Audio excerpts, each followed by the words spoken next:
Police തലപ്പത്ത് വീണ്ടും പോര. എം.ആർ. അജിത് കുമാറിനെതിരെ നടപടി ആവശ്യപ്പെട്ട് പി. വിജയൻ പരാതി നൽകി. സ്വർണ്ണക്കടത്ത് സംഘവുമായി ബന്ധപ്പെട്ട് ഡിജിപിക്ക് അജിത് കുമാർ വ്യാജമൊഴി നൽകിയെന്നാണ് പരാതിയിൽ പറയുന്നത്. അജിത്തിനെതിരെ നടപടി ആവശ്യപ്പെട്ട് നൽകിയ പരാതി ഡിജിപി സർക്കാരിന് കൈമാറി. വി വിനോദ് തന്നെ നൽകും കൂടുതൽ വിവരങ്ങൾ. വിനോദ്, പി. വിജയന് സ്വർണ്ണക്കടത്ത് സംഘവുമായി ബന്ധമുണ്ടെന്ന് നേരത്തെ എം.ആർ. അജിത് കുമാർ മൊഴി നൽകിയിരുന്നു, പരാതി നൽകി. അതിന്റെ അടിസ്ഥാനത്തിൽ അത് വ്യാജ പരാതി എന്ന് പറഞ്ഞുകൊണ്ടാണ് ഇപ്പോൾ പി. വിജയൻ പരാതി നൽകിയിരുന്നത്. പോലീസ് തലപ്പത്തെ പോര് തന്നെ ഇതിനൊക്കെ വഴിവെക്കുന്നു അല്ലേ? എന്താണ് വിശദാംശങ്ങൾ?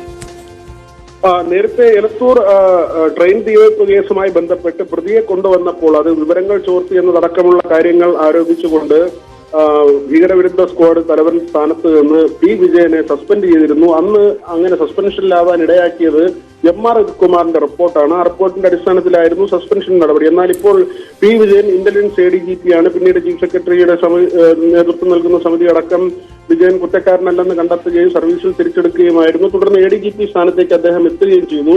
ഇപ്പോൾ 3 ആഴ്ച മുൻപാണ് അജിത് കുമാറിനെതിരെയുള്ള പരാതി വിജയൻ നൽകിയിരിക്കുന്നത്. തനിക്ക് സ്വർണ്ണക്കടത്ത് സംഘങ്ങളുമായി ബന്ധമുണ്ട് എന്ന തരത്തിലുള്ള മൊഴി നൽകി. ആ ഒരു മൊഴി വ്യാജമാണ്.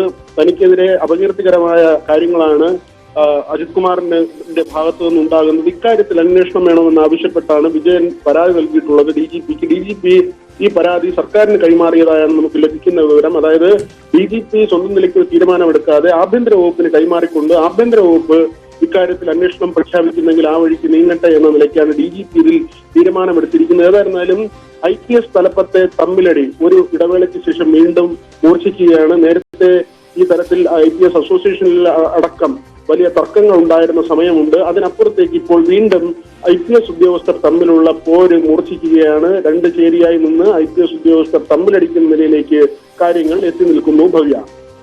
ശരി, വി വിനോദാണ് വിവരങ്ങൾ നൽകിയത്.